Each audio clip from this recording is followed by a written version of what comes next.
Mercy is yet another January movie, and with that comes all the stigmas. We got our typical boring horror movie, our typical boring action movie, and this is our typical mediocre thriller. This movie is what is known as a Screen Life movie. I think War of the Worlds from last year, Used to be called Shooting Stars.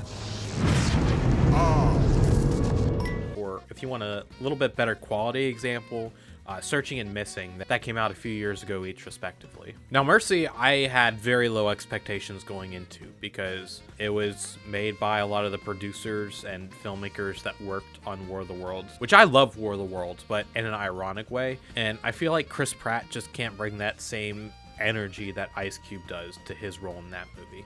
Get away from that! Okay? Stay clear of that stuff! Henny! Get out of there! Go! Run!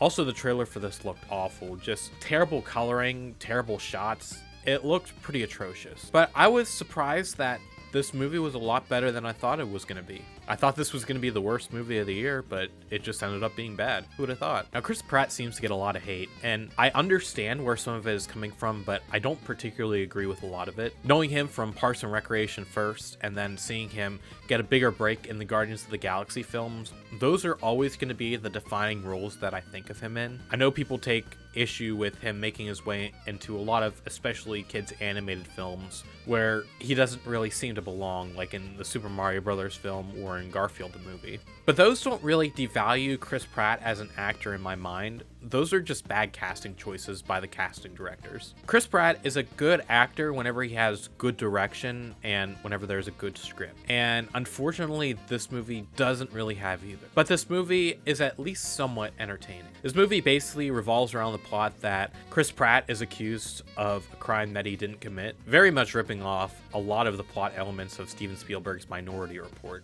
but doing them a lot worse. Chris Pratt is typically in one place for probably 90% of the movie. Eventually there is a few scenes where like he moves out of that, but a lot of it comes through what he sees on the computer screen while talking to this AI. And I'll give the movie this, it at least isn't boring.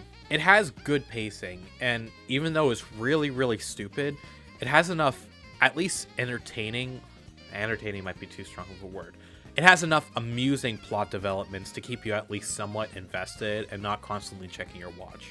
The movie actually starts out pretty promising, mostly just because it has Pert Hapley still reporting at the beginning of the movie on a news broadcast, which if you're a Parks and Rec fan, that's some easy dopamine there, but that doesn't actually indicate anything of quality in the movie. A big thing that this movie does do pretty decently, especially over something like last year's War of the Worlds, is that it makes what's going on the screen, the constant switching of cameras and different tabs, a lot more interesting. It seems to have a good rhythm and motion of a swinging back and forth, cutting to this thing, and then instead of just minimizing a tab and that being the whole aspect that you see of it, it has things swoop around, come at Chris Pratt's face, go away.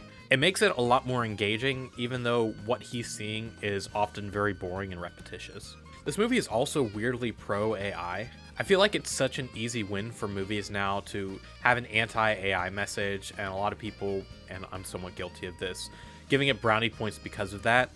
And I'm not going to say that this movie is made particularly worse by its pro-AI message, but it seems a bit confusing.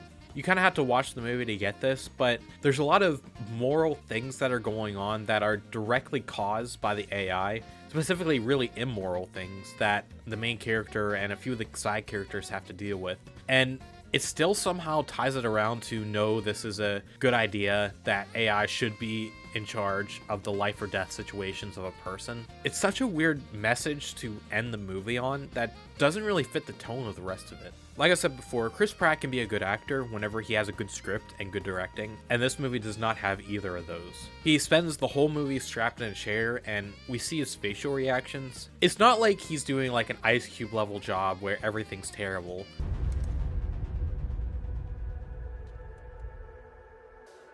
No! He just is kind of stagnant. He has the same type of reaction for most things, and unlike Ice Cube, it's not particularly funny. I've talked pretty badly about this movie, but I am genuinely surprised at how tolerable it turned out. It turned out a lot better than expected, though it's not particularly good or worth watching.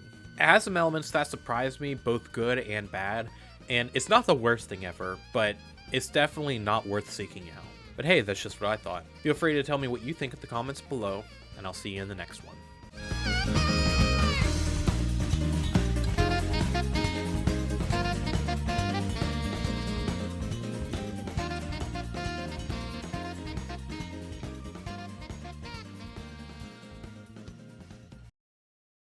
Why is it blood inside of a computer?